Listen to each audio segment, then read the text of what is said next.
দারুণ মজার একটা পিঠা রেসিপি নিয়ে আজকে চলে এসেছি। এই পিঠা আপনি নিজে করে খাবেন এবং অন্য যাকেই খাওয়াবেন বারবার খেতে চাইবে, আর আপনারও বারবার মন চাইবে এই পিঠা খাওয়া। ছোটবেলা থেকে আমার এই পিঠাটা খুবই পছন্দের ছিল, এজন্য আমার মা সবসময় এই পিঠাটা আমাকে বানিয়ে খাওয়াতো। দেশের ভাষাতে এই পিঠার নাম ছড়া পিঠা। চলুন ভীষণ মজাদার এই পিঠার ফুল রেসিপিটি দেখে আসি। প্রথমে আমি 2 কাপ চালের গুঁড়ো নিয়েছি, আর এই চালের গুঁড়োটা সম্পূর্ণই আমার ঘরে বানানো, আমি ডিপ ফ্রিজে সংরক্ষণ করে রেখেছি।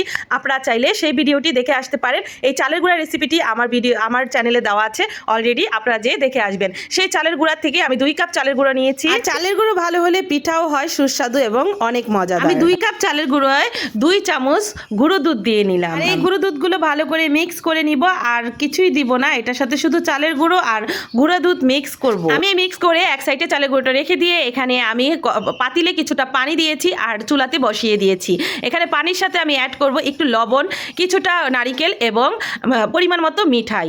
এখানে আমি খেজুর গুড়ের মিঠাই নিয়েছি, আপনারা চাইলে চিনিও ব্যবহার করতে পারেন। গুড়, নারিকেল এবং লবণের যেই পানিটা ছিল আমি চুলাতে বসিয়েছি, সেটা ভালো করে বলক ওঠা পর্যন্ত অপেক্ষা করব, এবং এভাবে বলক আসার পরে কিন্তু সেই গুঁড়ো দুধ আর চালের গুঁড়োর মিশ্রণটা এখানে আমি ঢেলে দিব।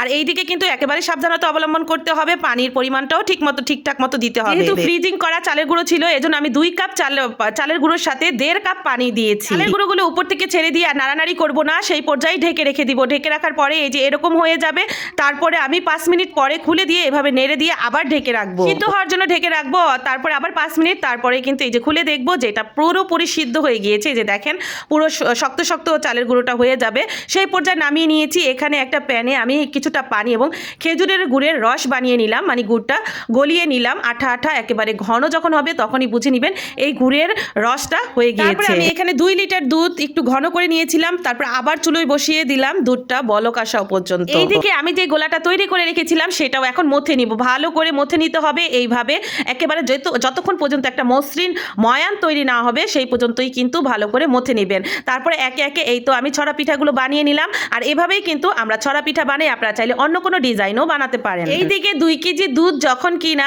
1.5 কেজির মতো হয়ে গিয়েছিল ঘন দুধ, আমি আরেকটা বড় পাতিলে ঢেলে নিলাম। এখানে কিছুটা গরম মশলা ইউজ করলাম, 2টা দারচিনি, 2টা এলাচ।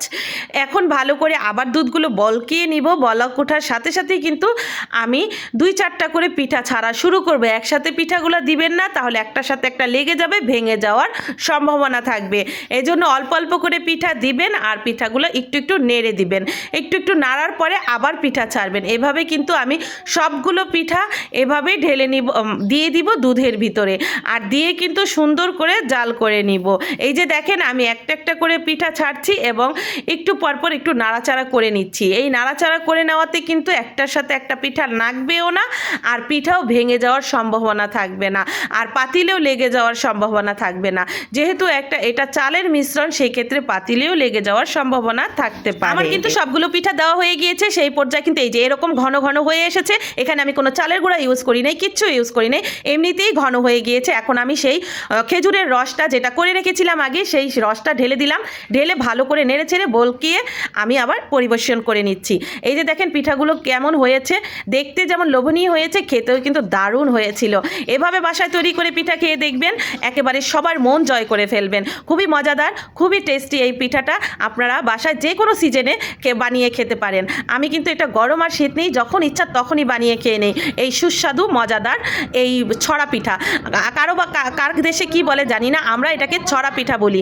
আপনারা এটাকে কি পিঠা বলেন কমেন্টে জানিয়ে যাবেন। ভিডিওটি ভালো লাগলে অবশ্যই একটা লাইক, শেয়ার, কমেন্ট করে দিবেন। যারা এই পিঠা বানিয়ে খেয়েছেন বা আগেও খেয়েছেন, বা ওইখানে কি পিঠা বলে, এটার নাম কি বলে, সেটাও একটু কমেন্টে জানিয়ে যাবেন।